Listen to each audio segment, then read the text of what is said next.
Hello everyone, my name is Emmanuel Christian B. Omlan and I will be explaining the independent variable.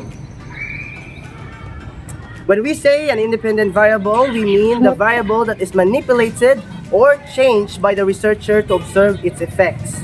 Why do we need this? This way we can determine the impact on the dependent variable. Let me show you an example. In a study on plant growth, the amount of water is given to plants is the independent variable. The example shows that whatever the results of the growth of plants will be different because the independent variable, which is the amount of water given, is different in each plant. I'll hand this over to Mr. Elvin for more clear explanation. Mana? Hi, my name is Elvin Davy Alaba. My topic is for our aspect of our independent variable or the control. It is a cause of effect and the purpose. For the control, the independent variable is the controlled of manipulated, and in this example it is cause. And lastly, the purpose of this independent variable to investigate its influence. Hi, my name is Andrea Burdias. I am here to discuss the dependent variables. Dependent variables. The variables that is measured or observed to assess the effect of the independent variable. Its purpose, it reflects the outcome of changes in the independent variables. For example, in the same plant growth study, the height of the plants is dependent variable. Dependent variable. The variable that is depend on other factors that are measured. These variables are expected to change as a result of an experimental manipulation of the independent variable or variables in its presumed effect. My name is Tekoleke Susi. Dependent variable. The diagram illustrates the relationship between different aspects of a study or experience and dependent variable. It can explain as follows. Control. In the controlled study, the dependent variable is what is observed or measured to see if it is affected by change in the dependent variable. Cause and effect. In a study examining cause and effect, the dependent variable represents the effect what is the being studies.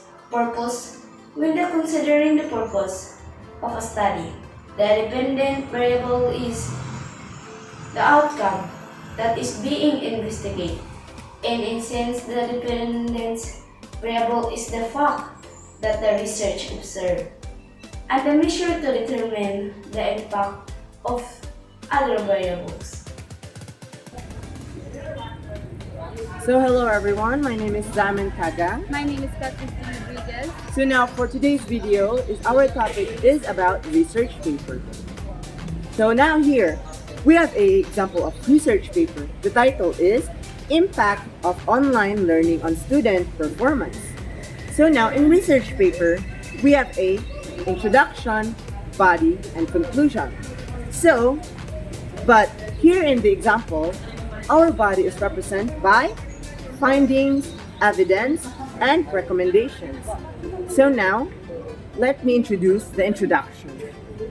So as you can see here in example, it was lined by colors, yellow and green. So we have here, in introduction, we have here purpose and context.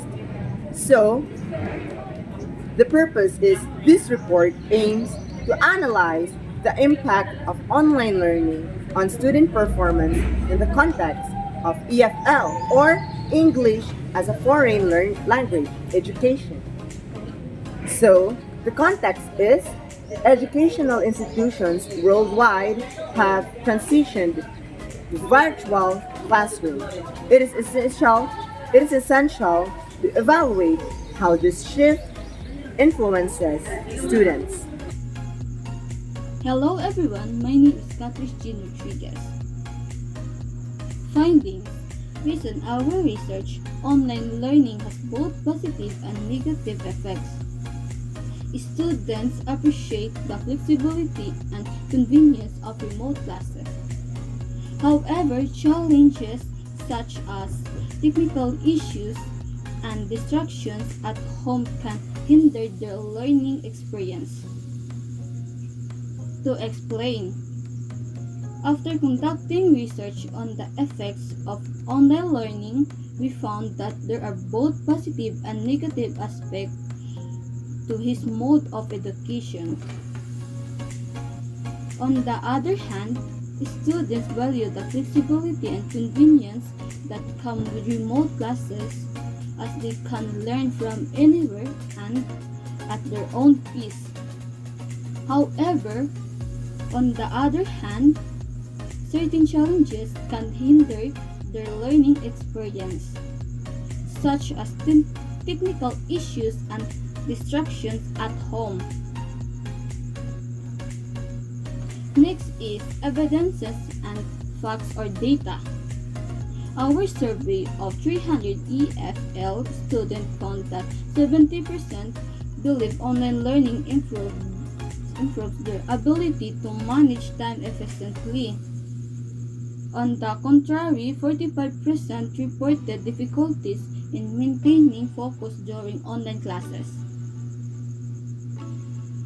To explain, our survey of 300 EFL or English as a parent language.